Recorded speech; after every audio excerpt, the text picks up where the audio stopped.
Before the storm, there was the sea. Its gentle rhythm was the heartbeat of the village, a constant presence that shaped every moment. The waves whispered stories of generations who had lived and loved along these shores, their lives intertwined with the tides.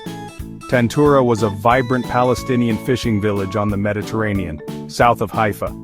It was a place where the horizon seemed endless, and the promise of each new day was carried in on the sea breeze.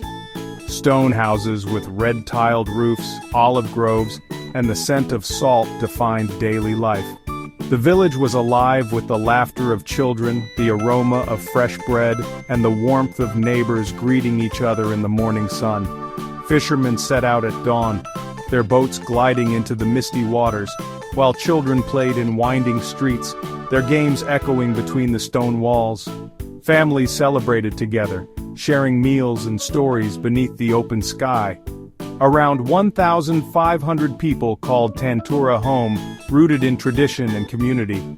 Generations lived side by side, their lives woven together by shared memories and a deep sense of belonging. Life felt permanent, secure, until distant political tensions crept closer. The world outside began to change, and uncertainty slowly seeped into daily routines. The villagers could not imagine that their world stood on the edge of erasure. Yet, beneath the surface, a sense of unease began to grow, foreshadowing the storm that was about to arrive. Everything changed on November 29, 1947.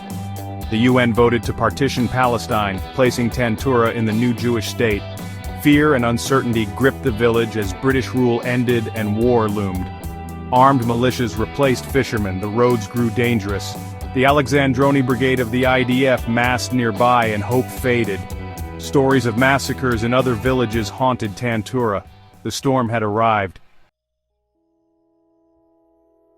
On the night of May 22, 1948, the tranquil village of Tantura was suddenly thrust into chaos. Under the cover of darkness, gunfire echoed through the narrow streets as families huddled together, terrified and uncertain of what the night would bring. The attack had begun, shattering the peace that had once defined this coastal community.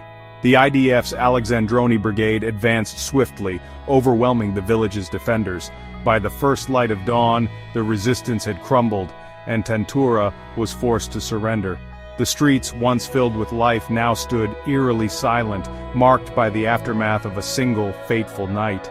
Survivors recall the horror that followed. Men were separated from their families, lined up, and according to many accounts, executed even after the surrender. They speak of hundreds killed, their voices trembling with the weight of memory and loss.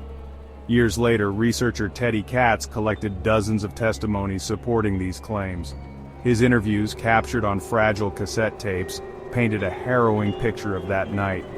But when his findings challenged the official narrative, Katz faced intense legal threats, and his work was ultimately suppressed.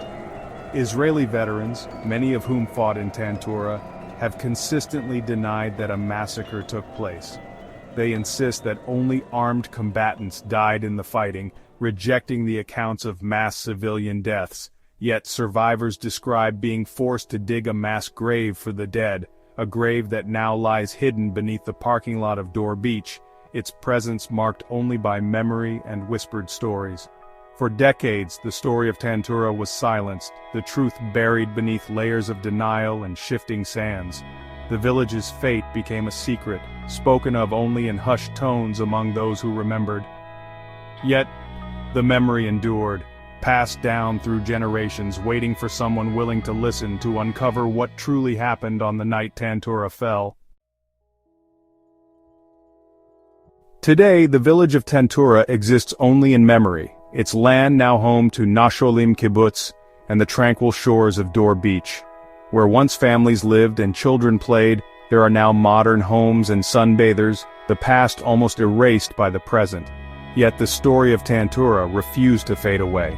In 2022, the documentary Tantura brought it back into the public eye, as Israeli veterans, many silent for decades, finally spoke out, sharing memories that had long been buried.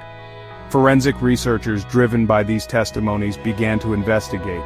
Their work led them to the beach parking lot, where they identified possible mass graves hidden beneath the sand, hinting at a tragic history beneath the surface.